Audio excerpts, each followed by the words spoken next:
Good morning students, this is online session of class 10th and I am discussing chapter 2 that is magnetic effect of electric current.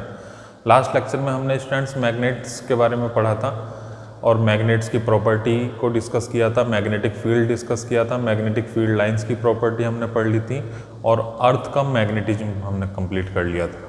Alright, ये सारे topics एक बार मैं revise करूँगा students, फिर नए topic की तरफ चलेंगे जो कि है हमारा magnetic field around a straight current carrying conductor.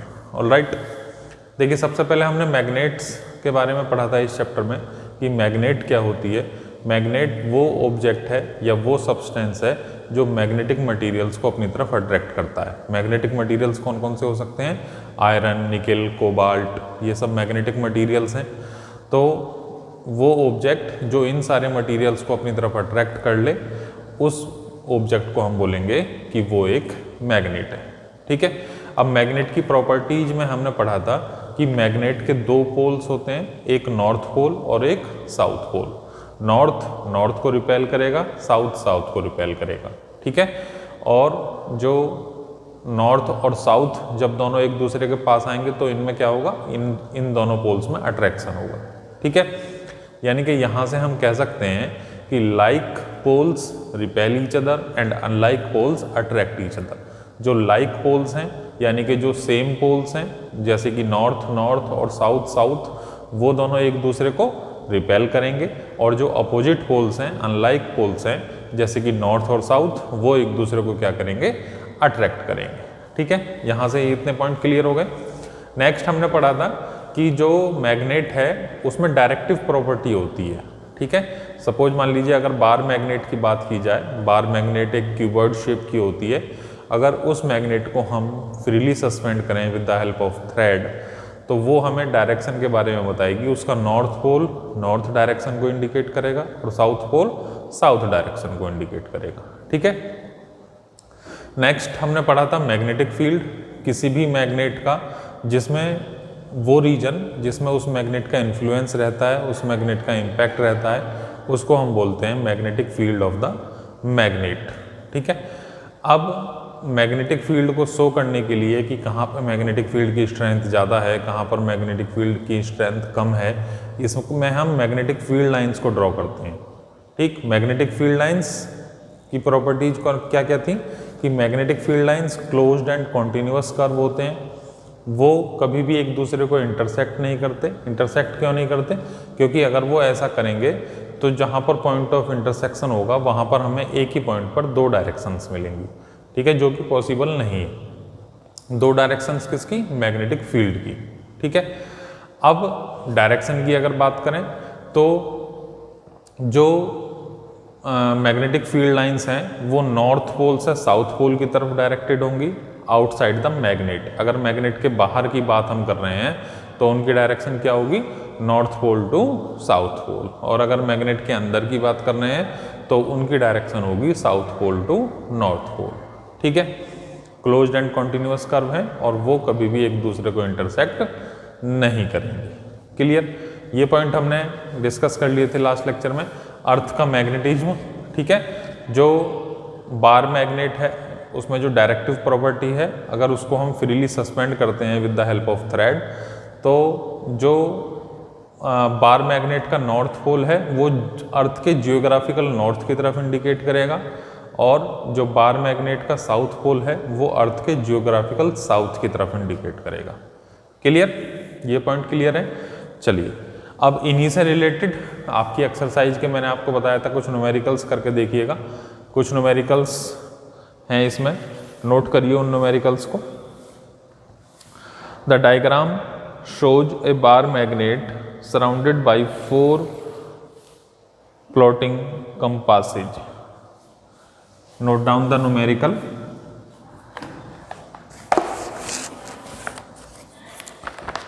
Page number 74 page number पर है ये।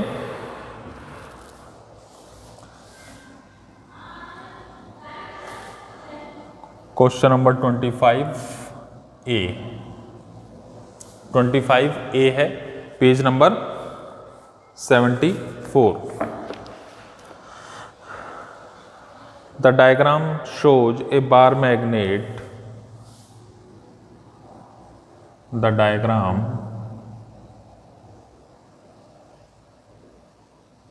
shows a bar magnet. The diagram shows a bar magnet surrounded by 4 floating compasses. Surrounding by 4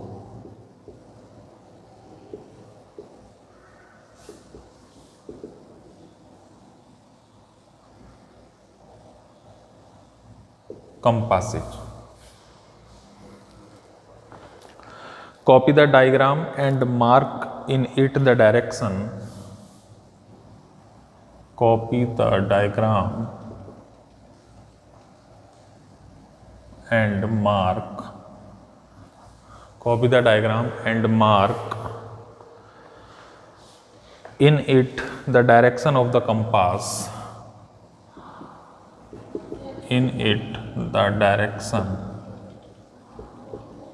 of compass. Needle for each of the case.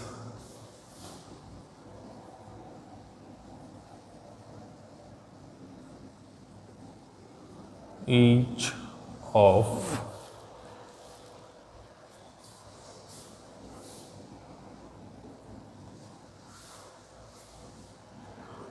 the case B, C and D.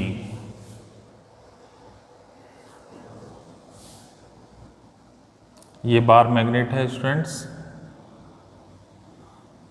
X, Y और ये compass की position दिखाई गई है इस तरीके से, ठीक है। यहाँ पर पोजीशन हमें बतानी है, यहाँ पोजीशन बतानी है और यहाँ पर हमें पोजीशन बतानी है, ठीक है। ये क्वेश्चन है, क्वेश्चन को एक बार ध्यान से पढ़िए, क्या कहना चाह रहा है क्वेश्चन में, ठीक। अब देखिए ये बार मैग्नेट है, जो स्टूडेंट्स इसको कर सकते हैं वो वीडियो पॉज करें और अपने आप से ट्राई करें, ठीक है। जो नहीं कर सकते वो एक बार बोर्ड पर देखें, यहाँ X एक पोल को इंडिकेट कर रहा है और Y एक पोल को इंडिकेट कर रहा है, ठीक है। ये कंपास है, कंपास में ये एरो हेड है और ये इसकी टेल है। जो निडल है उसका एरो हेड इस डायरेक्शन की तरफ है और जो टेल है वो इस डायरेक्शन की तरफ है, ठीक है। तो मैंने आपको बताया था लास्ट लेक्चर में कि जो एरो हेड है वो हमें क्या शो करता है, नॉर्थ डायरेक्शन को शो करता है, ठीक है। तो ये जो पोल हो गया नॉर्थ हो गया और इधर जो हो गया वो साउथ हो गया, ठीक है। ये कंपास की बात हो रही है, ठीक। तो अब अगर मैं यहाँ ध्यान से देखूँ तो ये नॉर्थ को दूर कर रहा है, ठीक है। यानी कि ये साउथ पोल है और साउथ पोल मुझे पता है नॉर्थ पोल को अपनी तरफ अट्रैक्ट करता है, ठीक है ना। तो ये वाला पोल कौन सा होगा, ये पोल होगा नॉर्थ पोल। क्लियर है स्टूडेंट्स। साउथ पोल क्या करता है, नॉर्थ पोल को अपनी तरफ अट्रैक्ट करता है, तो जो टेल है वो नॉर्थ पोल की तरफ होगी, ठीक। अब जब ये नॉर्थ पोल है तो ये कौन सा पोल हो जाएगा, ये साउथ पोल हो जाएगा। ऑलराइट, अब देखिए यहाँ पर किस तरीके का एरो बनेगा, इस डायरेक्शन में एरो बनेगा, ठीक। और इधर इस डायरेक्शन की तरफ एरो बनेगा, ठीक है। और इस डायरेक्शन में क्या होगा स्टूडेंट्स, इस डायरेक्शन में होगा कि जो नॉर्थ पोल है वो साउथ पोल को अट्रैक्ट करेगा, यानी कि एरो हेड हमारा किस तरीके तरफ आ जाएगा, एरो हेड हमारा इस तरफ आ जाएगा, ठीक है। तो ये क्वेश्चन था, इसमें हमें इन सारे कंपासेज की डायरेक्शन बतानी थी। ऑलराइट, कॉपी कर लीजिए इसको। This is point B, C and D, it is point A.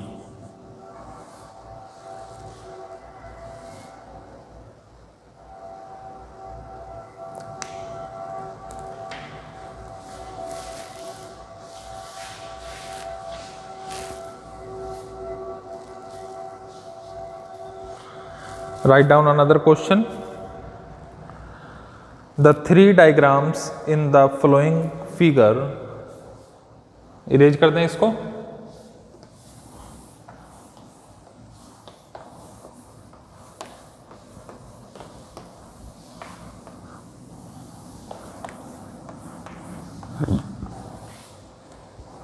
Note down the three diagrams in the following figure. Question number 26. Question 26. The three diagrams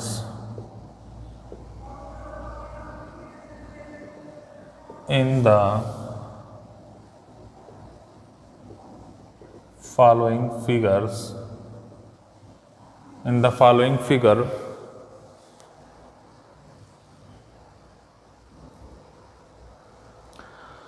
show the lines of force. So the line of force, that is field lines.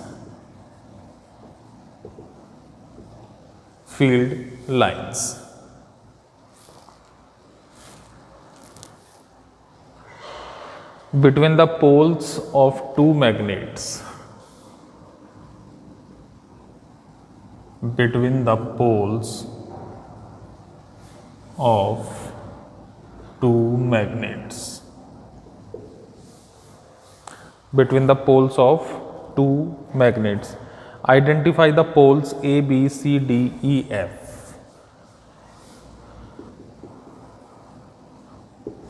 Identify the poles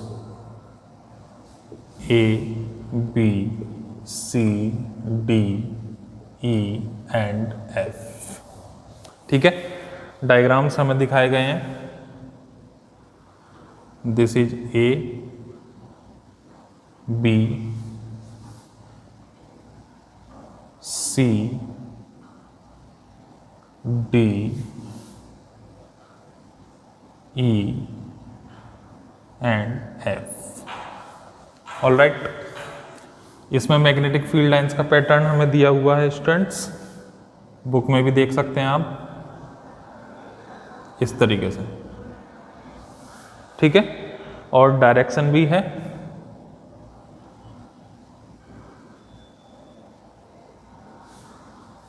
same यहां पर दिया हुआ है, इसमें भी direction दी हुई है.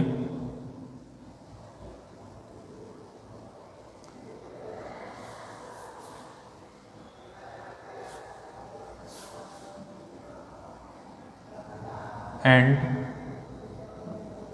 ये पैटर्न कुछ इस तरीके से. ठीक है, तो ये सारे पैटर्न्स हमें दिए हुए हैं. हमें इसमें क्या फाइंड आउट करना है, पोल्स फाइंड आउट करना है कि कौन कौन से पोल्स हो सकते हैं. अब देखिए स्टूडेंट्स, मैंने आपको बताया था कि जो मैग्नेटिक फील्ड लाइंस होती हैं वो नॉर्थ डायरेक्शन से साउथ डायरेक्शन की तरफ मूव करती हैं. ठीक है, तो यहाँ से ये मैग्नेटिक फील्ड लाइंस निकल रही हैं और यहाँ से भी मैग्नेटिक फील्ड लाइंस निकल रही हैं. एरो की तरफ देखिए, एरो की तरफ मैग्नेटिक फील्ड लाइंस निकल रही हैं, इधर से मैग्नेटिक फील्ड लाइंस की डायरेक्शन से हो रही है और दोनों में रिपल्सन है. ठीक है, दोनों मैग्नेटिक फील्ड लाइंस क्या हैं, दूर दूर भाग रही हैं. ठीक, तो ये हमारा क्या हो जाएगा, नॉर्थ पोल, और ये भी हमारा क्या हो जाएगा, नॉर्थ पोल. ये दोनों नॉर्थ को इंडिकेट करेंगे. इसी तरीके से यहाँ पर मैग्नेटिक फील्ड लाइंस की जो डायरेक्शन है वो इनवर्ड डायरेक्शन है. ठीक है, और यहाँ पर भी क्या है, रिपल्सन है. तो ये भी क्या हो जाएगा, साउथ पोल, और ये हो जाएगा साउथ पोल, क्योंकि मैग्नेटिक फील्ड लाइंस आ रही हैं. यहाँ पर ये अट्रैक्शन को शो कर रहा है. ठीक, तो मैग्नेटिक फील्ड लाइंस की डायरेक्शन नॉर्थ टू साउथ है, तो यानी कि ये हमारा नॉर्थ पोल और ये हमारा साउथ पोल. ठीक है, इस तरीके से इन न्यूमेरिकल्स को सॉल्व करेंगे. क्लियर है, नोट कर लीजिए.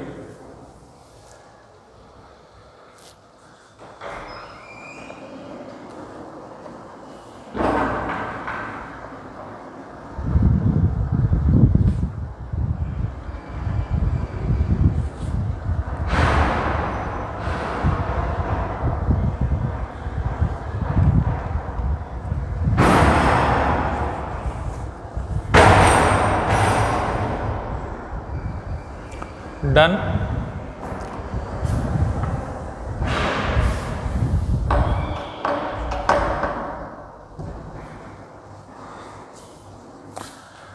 चलिए स्टूडेंट्स, अब नेक्स्ट टॉपिक की तरफ मूव करते हैं।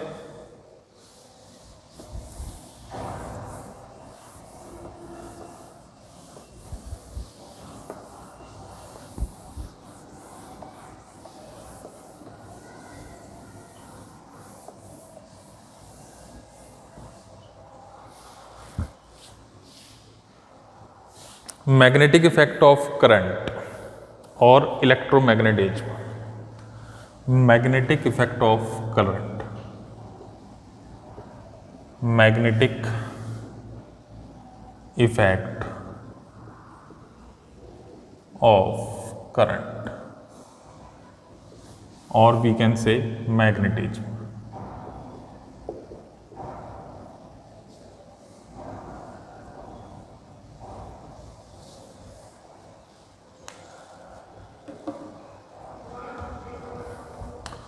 ऑलराइट स्टूडेंट्स, अब जो हमारे चैप्टर का टाइटल है that is magnetic effect of electric current, अब यहाँ से वो टाइटल शुरू होता है। ठीक है, देखिए कुछ टाइम तक ये समझा जाता था कि इलेक्ट्रिसिटी और मैग्नेटिज्म में कोई भी रिलेशन नहीं है, ये दोनों सेपरेट चीज़ें हैं, सेपरेट एंटिटी हैं दोनों। लेकिन बाद में एक साइंटिस्ट हुए ऑर्स्टेड, उन्होंने ये बताया कि जब वो अपनी क्लास में पढ़ा रहे थे स्टूडेंट्स को, तो उन्होंने क्या काम किया कि एक वायर कनेक्ट किया बैटरी से, और उस वायर में जब इलेक्ट्रिसिटी फ्लो होने लगी तो उन्होंने उस वायर के पास एक कंपास रख दिया। ठीक है, कंपास रखने के बाद क्या हुआ कि उसमें डिफ्लेक्शन शो हुआ।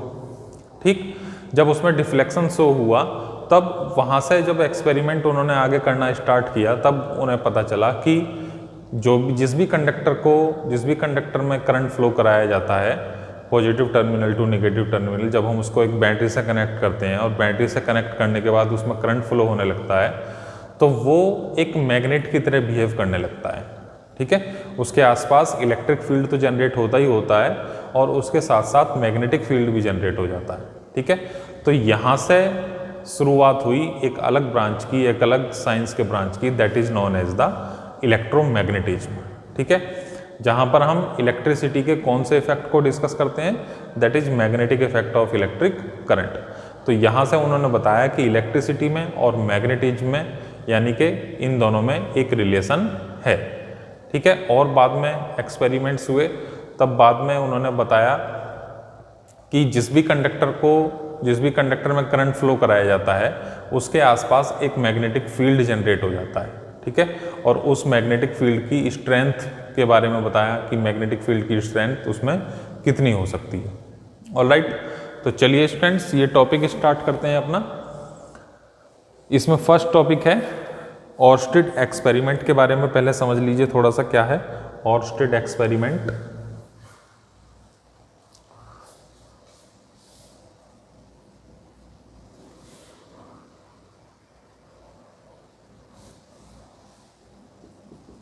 ऑर्स्टेड एक्सपेरिमेंट, ऑर्स्टेड एक साइंटिस्ट का नाम है। ठीक है, इन्होंने जो एक्सपेरिमेंट किया दैट इज, सपोज मान लीजिए ये कोई वायर है और इस वायर का जो ऊपर का एंड है उसको पॉजिटिव टर्मिनल से और जो लोअर एंड है उसको नेगेटिव टर्मिनल से कनेक्ट कर दिया। It is positive and it is negative. ठीक है, तो करंट के बारे में आप एक बात जानते होंगे, करंट किधर की तरफ मूव करता है, higher potential to lower potential. ठीक है, इसमें ये पॉइंट कैसा है, हायर पोटेंशियल,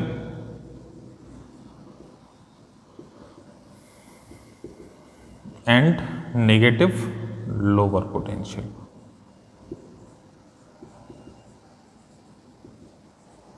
ठीक है, तो करंट किधर की तरफ मूव करेगा, पॉजिटिव टर्मिनल से नेगेटिव टर्मिनल की तरफ, यानी कि करंट की जो डायरेक्शन रहेगी वो इस तरीके से रहेगी।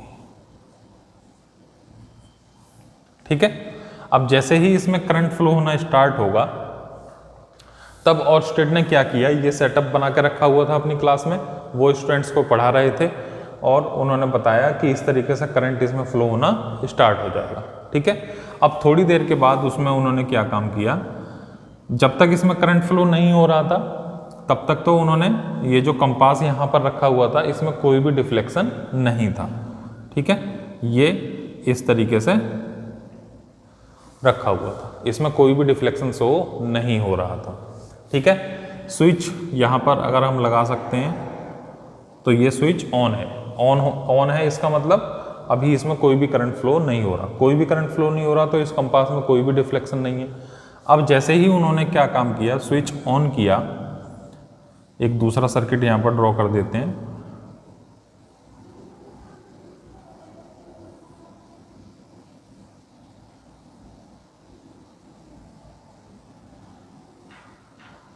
ठीक, ये स्विच जैसे ही ऑन हुआ तो करंट फ्लो होना स्टार्ट हो गया, पॉजिटिव टर्मिनल, नेगेटिव टर्मिनल। ठीक है, करंट जैसे ही इसमें फ्लो हुआ तो इसके पास जो कंपास रखा था उसमें डिफ्लेक्शन आ गया। उस कंपास ने क्या काम किया, डिफ्लेक्शन को शो किया। ठीक है, अब जैसे ही उसने डिफ्लेक्शन को शो किया तब वहाँ से ये कंसेप्ट आया, वहाँ से ये आइडिया आया कि इलेक्ट्रिसिटी और मैग्नेटिज्म में भी कोई रिलेशन हो सकता है। ठीक है, अब उन्होंने ये फाइंड आउट किया कि जब इसमें करंट फ्लो होना स्टार्ट हो गया तो और कोई तो मैग्नेट है नहीं आसपास में। ठीक है, जो इसमें डिफ्लेक्शन आ गया, यानी कि इस कंडक्टर में ही मैग्नेटिक फील्ड जनरेट हो गया, ये कंडक्टर ही मैग्नेटिक इफेक्ट को शो कर रहा है। ठीक है, अब जब बाद में और स्टडी हुए तब पता चला कि जिस कंडक्टर में करंट फ्लो कराया जाता है उसके आसपास एक इलेक्ट्रिक फील्ड के साथ साथ मैग्नेटिक फील्ड भी जनरेट हो जाती है। ठीक है, तो ये एक्सपेरिमेंट था ऑर्स्टेड ने जो किया था। ठीक, अब इसी की हेल्प से हम फाइंड आउट करेंगे कि स्ट्रेट करंट कैरिंग कंडक्टर में मैग्नेटिक फील्ड किस तरीके से जनरेट होगा, सॉलिडॉइड में किस तरीके से जनरेट होगा, और जो सर्कुलर कंडक्टर्स हैं उसमें करंट किस तरीके से जनरेट होगा। Alright students,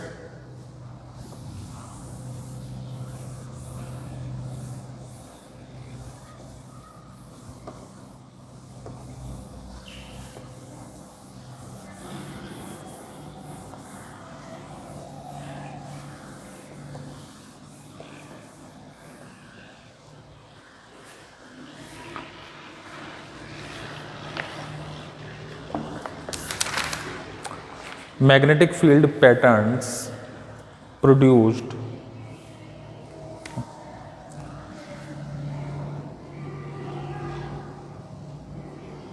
magnetic field patterns produced by current carrying conductor produced by current carrying conductor produced by current carrying conductor having different shapes, having different shapes।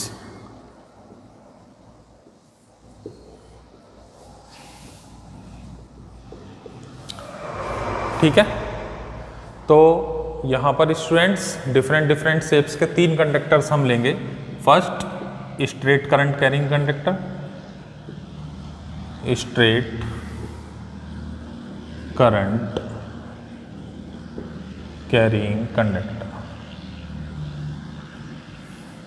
ठीक है, second, circular current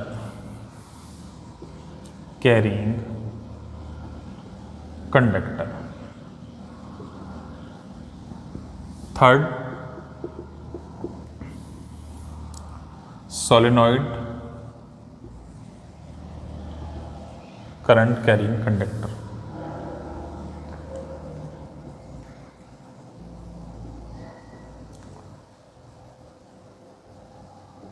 solenoid current carrying conductor. ठीक है, देखिए straight current carrying conductor आप जानते हैं इसके बारे में, एक स्ट्रेट वायर हो सकती है इस टाइप की।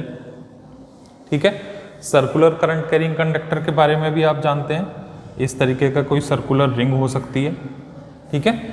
यहाँ से हमने इसके एक एंड को पॉजिटिव टर्मिनल से और एक एंड को निगेटिव टर्मिनल से कनेक्ट कर दिया, ठीक है। इस टाइप का कोई भी एक रिंग हो सकती है, एक स्ट्रेट करंट कैरिंग कंडक्टर हो सकता है, ठीक है। सोलेनॉइड के बारे में हो सकता है आप ना जानते हो। सोलेनॉइड क्या है? एक आपने स्प्रिंग देखा होगा, स्प्रिंग की जो शेप होती है उसको हम बोलते हैं हेलिकल, ठीक है, हेलिकल शेप बोलते हैं उसको, और वही हमारी क्या होती है, सोलेनॉइड शेप भी होती है, ठीक है। यानी कि एक इस तरीके का डिजाइन, इस तरीके की शेप, जो इंसुलेटेड कॉपर वायर होती है, एक कॉपर वायर है बेसिकली ये, और इसको हम क्या करते हैं, इंसुलेट कर देते हैं, ठीक है। तो इस तरीके की जो शेप होती है उसको हम बोलते हैं सोलेनॉइड। तो इसके एक एंड को पॉजिटिव टर्मिनल से कनेक्ट करेंगे और दूसरे एंड को नेगेटिव टर्मिनल से, ठीक है। और उसके बाद देखेंगे कि इन तीनों कंडक्टर्स में मैग्नेटिक फील्ड किस तरीके से जनरेट होता है। ऑलराइट, चलिए स्टूडेंट्स, ये सब हम डिस्कस करेंगे नेक्स्ट लेक्चर में, क्योंकि टाइम ऑलमोस्ट हो चुका है, ठीक है। इतना रिवाइज करिएगा स्टूडेंट्स, बाकी डिस्कस करते हैं नेक्स्ट लेक्चर में। Okay, thank you, have a good day.